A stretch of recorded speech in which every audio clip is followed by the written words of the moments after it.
Are you confused on what happens when you reset your PC or Windows? This is the video that you're looking for. Hello everyone, and let's get started.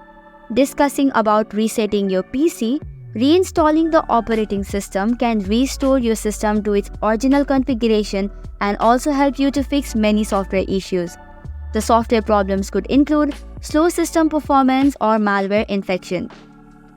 So when we are using the built-in reset feature in Windows, you can either choose from two different options. The first one is keep personal files.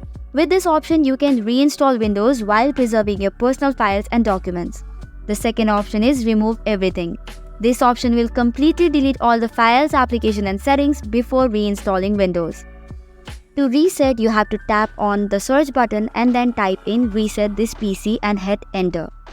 Now you have to tap on get started and there are two options as mentioned before, such as keep my files and remove everything. And in few steps you will be resetting your device. But do ensure that your computer is plugged in and avoid forcefully shutting it down to prevent any issues that could lead to failed reset.